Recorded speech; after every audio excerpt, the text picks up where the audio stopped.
اسمي دانيال لوبتسكي وهذه حياتي.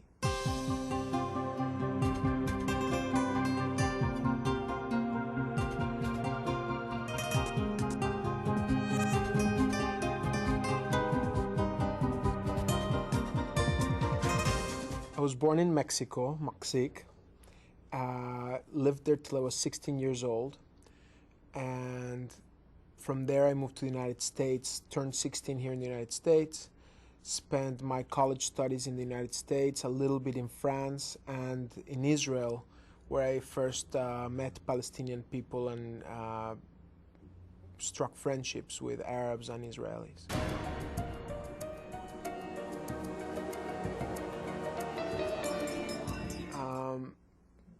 Being raised in Mexico was a very interesting experience. I was a Jewish kid in a primarily Catholic country. My father was a Holocaust survivor who had come after surviving the Dachau concentration camp to Mexico with nothing but, a third grade education. When the war started in 1939, he was 9 years old and he was taken to a ghetto and then to the Schanzerlager concentration camp and then to the Dachau concentration camp. And when he was 15 years old and he had survived, and he was one of a very, very, very small portion of children who had survived the concentration camp, he went to Mexico with his father to reunite with some uncles who had emigrated from Eastern Europe to Mexico a generation before. And there my dad basically built himself from nothing. He, like I said, had only a third grade education. So the way he educated himself is that he would buy used encyclopedias, and he would buy volume A and then read it cover to cover, volume B cover to cover, and like that he basically read thousands of books. By the time he passed away, he spoke 9 languages. And he started from nothing, working 2-3 shifts, ultimately starting a little jewelry store and then growing that with other friends to a duty-free business, which between Mexico and the United States, where they would sell watches and other duty-free items.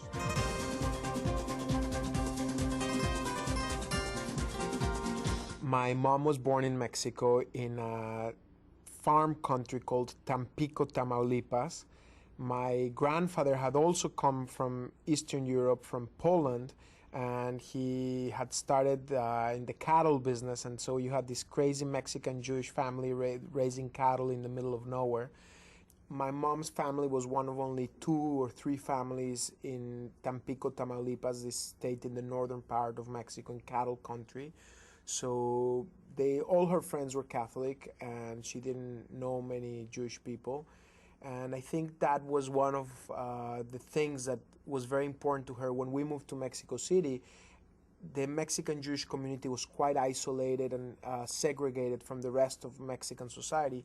And for my mom, it was very important that I have Christian, including Lebanese friends and Mexican Catholic friends, and there were not very many Muslims in Mexico, neither many Jews, but we made an effort to try to meet people from different cultures and to build bridges with other people. And I think it was a combination of my dad's having survived the Holocaust and my mom having learned how to build bridges with people from different cultures that prompted me to basically work very hard to build those bridges and to try to eventually realize that my meaning, what was important for me in my life, was to work to prevent what happened to my father from happening to any human being ever again. And so that's why I do what I do.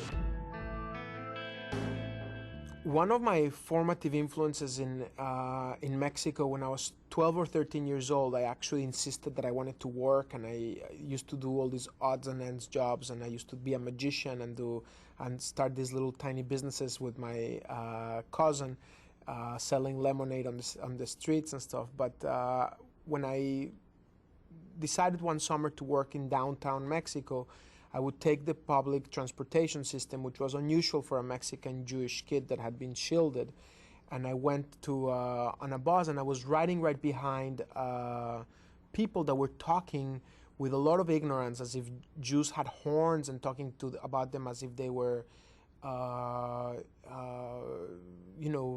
not human beings. And it really struck me. And I started reading newspapers, and I started reading how in the newspapers in Mexico there was a lot of misunderstandings about Jews and Arabs, and a lot of people saw them as just determined to be killing each other for the rest of their lives. And it pained me and struck me a lot, and I think it was a very strongly difficult experience to see how people related to the Middle East as a place determined to be a place of war and hatred. And I didn't connect to that because I had been to the Holy Land before, to Israel, and met Israelis and Arabs, and realized that they were human beings like everybody else. So I think that was a moment when I realized that I needed to try to work to educate people about the realities of the region.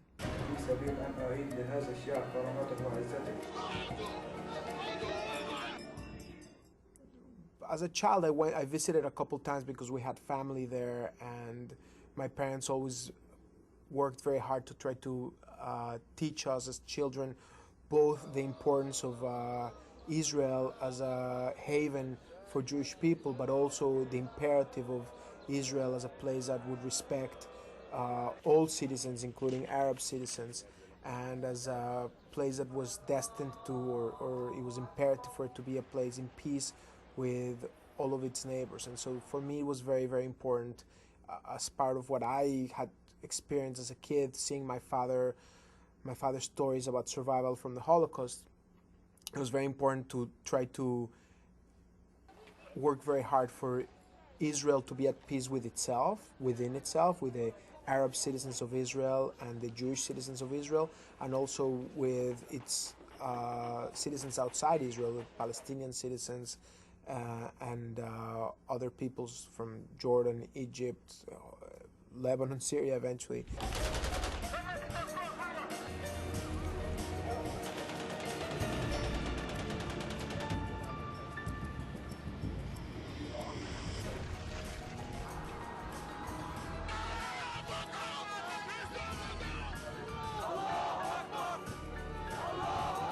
Any creative ideas?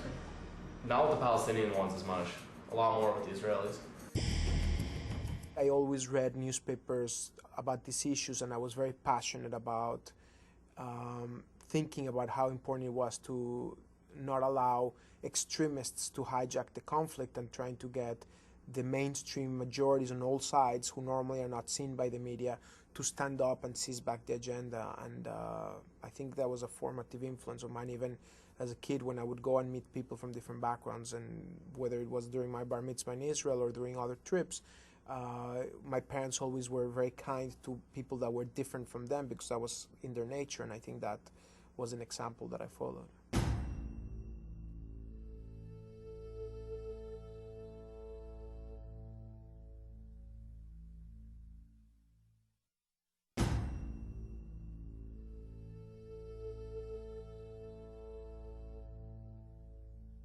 All throughout my childhood and college years, I was a business person, and I loved business, and I loved starting different businesses. And I used to run a store selling watches when I was in high school and college. And I started thinking how powerful that was a glue business towards relations. And I started thinking about, for my thesis topic, that I would like to study the influence of economics and economic relations in potentially resolving the Arab-Israeli conflict. How could getting people to work together, to make money together, as they work together to shatter stereotypes and to humanize each other, and to give them an incentive to preserve those relationships, how could that be a force for the good, and for bringing people to understand each other and the humanity of each other, and not at the expense of the political settlement of the conflict, but also in tandem with breaking those barriers. So I decided to go to the region and try to turn my theory into practice. And as I was writing this legislative proposal, I came across this sun-dried tomato spread. and it was an obscure little jar of sun-dried tomatoes. Back in 1993, I don't think many people knew what sun-dried tomatoes were, certainly not in the United States or in Mexico. And I ate the whole jar in one down. It was delicious, and I ate the whole thing with my salad and pita bread. And I tried to go to the supermarket to buy some more, and I found out that the company had gone out of business. And I contacted the distributor's friend of the cousin of the friend of the neighbor, and I found out from the manufacturer that he was buying his glass jars from Portugal. He was buying his sun-dried tomatoes from Italy. It was very expensive, and he had not been able to export the product to the United States and had lost too much money and had gone out of business. And at the beginning, I just wanted to buy some more product to take for myself, but I started thinking, this is an area where there's symmetrical relations between Arabs and Israelis in the agricultural sector. So in the theory of economics of peacemaking, it's very important for a venture to really not just make money, but humanize each other, that there be symmetrical relations. You don't want the Israeli owner to have Palestinian laborers because maybe economically it'll work out, but you can't guarantee that there will be positive symmetrical relations. You increase the likelihood of respectful symmetrical relations where both peoples are at the same level. So I was excited that in the agricultural sector was a sector where Palestinians held farms, Israelis held farms, Israelis and Palestinians could work on an equal basis. And I started thinking about the idea, and eventually I convinced Yoel, this Israeli guy, and Abdullah Ghanem, this Palestinian citizen of Israel, and others to work to create this venture. And we started sourcing the glass jars from Egypt instead of sourcing them from Portugal, reducing the price and increasing the speed of being able to procure them. We're starting to source the basil from the village of Uja, which is close to Jericho in Palestine. And again, it was increasing the freshness. The sun-dried tomatoes we started to bring from Turkey. And then it was manufactured in a small factory by hand that Yoel, the Israeli guy, managed. And he bought all his olives and his olive oil from Abdullah Ghanem and other from Ramallah and from other people in the outskirts. And that's how it started. We started making this product where Israelis, Palestinians, Jordanians, Egyptians, Turks were trading with each other. And 15 years later, those ventures are still standing and have grown a lot. This is the Grand Chef and the Great Magician, Ali Mishmumkan and Moshe Pupik. We're trying to break stereotypes of Israelis and Palestinians, or Israelis and Arabs, as people that are the stereotypes of a terrorist or a subjugator or an occupier, and trying to have very warm, adorable characters working together for peace. أنا طبعا أؤمن أن توفير الاستقرار والرخاء الاقتصادي في الأراضي الفلسطينية هو أمر أساسي لتغيير الوضع السياسي. التعاون بين الطرفين لأنه هذا بيبدأ مشان للمستقبل أحسن. Yoel and Abdullah are still friends. Abdullah now is a much older gentleman, so it's his son that's running the business, but they're still trading and they've developed more relationships with more people. And I think it's a testament to the power of economics to build bridges between people. It's not sufficient, because if you don't address the political roots, then you're going to continue having conflict. You need to achieve a two-state solution that respects both Israelis and Palestinians' needs.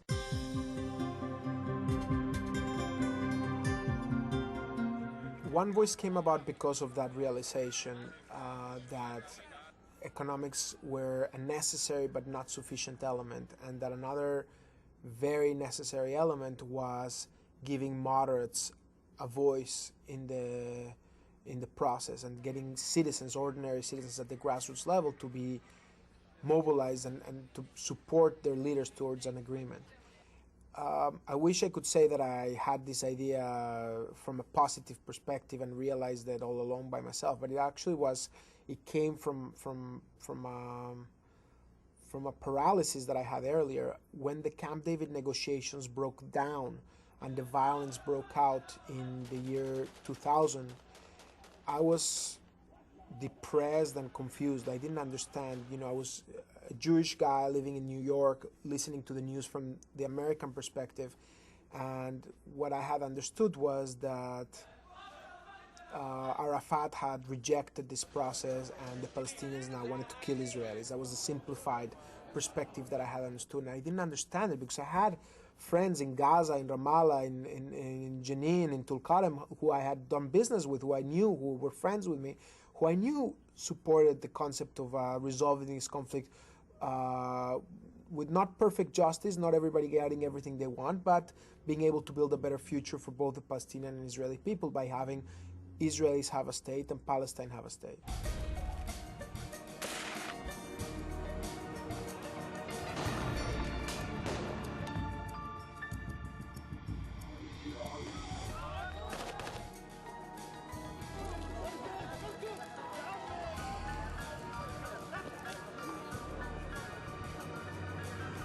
And I actually decided to go back to the region, and a few months after the lynching, which was a very traumatic process for the Israelis and the Western world, when the 2 Israeli soldiers were lynched in Ramallah in a very graphic way, I went back to Ramallah and I met with Marwan Barghouti and with Kadura Fares and with a few of the other Palestinian leaders, and I asked them what had happened. And a lot of my business partners and friends were upset at me that I would even ask this question, and they say, "Where are you guys?" And I said, "What do you mean, where are you guys? The Israeli people here want peace." And they said, "No, it's the Palestinian people that want peace, but let us show you what they see on the television." And they started showing me how Arab television only showed the Israeli subjugators and occupiers, and the bad guys and the extremists were the ones that got all this media attention, and they didn't show the ordinary Israelis. And then I realized that in the Israeli media was the exact opposite problem, that you only saw the Palestinians as terrorists and as bad people, and you didn't see the humanity and the human aspirations of the Palestinian people.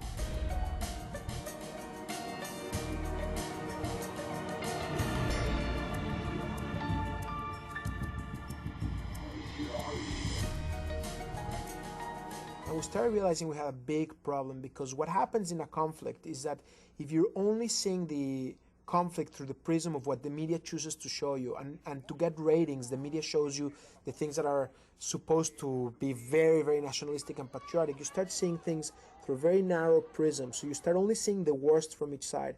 And it's possible there's millions of Israelis and millions of Palestinians that are ordinary, good people that just want to live on with their lives and move on with their lives.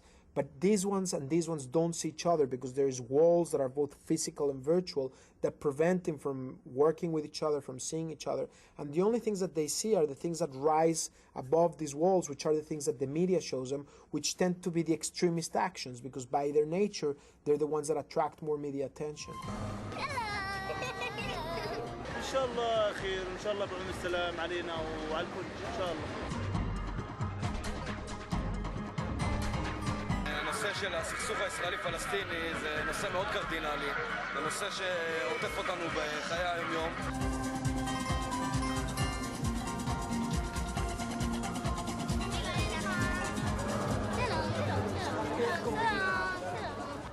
The engine of the One Voice movement is its youth leadership program, where we train young people, Palestinian and Israeli, in parallel, separately. Palestinians are very nationalistic Palestinians doing the work for their own Palestinian motivations to achieve an independent Palestinian state, Israelis for their own motivation to achieve peace and security within Israel, but they all are working for recognizing that they will not be able to achieve those ambitions without a two-state solution. بهدف إنه كل إنسان فلسطيني يطلع لهذا الشعار ويسأل شو دوري في هذا الوضع. We have different exercises where citizens actually become the negotiators, and they emulate the environment to understand the give and take and the process, and just to understand they don't have to in any way ever give up their historical narrative. We want Palestinians to be Palestinian nationalists, Israelis to be Israeli nationalists, but for them to understand where the other side is coming from, so that they will be able to realistically come to terms with whether they want peace with their neighbors or not. So we educate them about the perspectives from both sides so that they understand the humanity of the other side. So what One Voice is trying to do is to get moderates to understand that they have to be active and mobilized.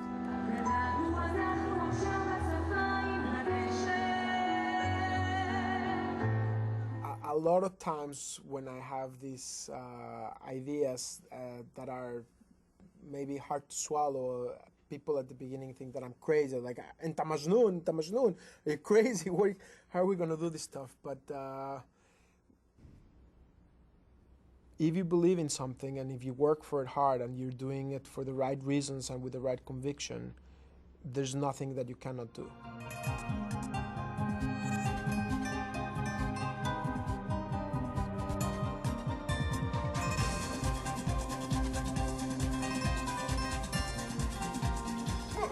أنا مش مجنون، اسمي دانيال لوبتسكي وهذه حياتي.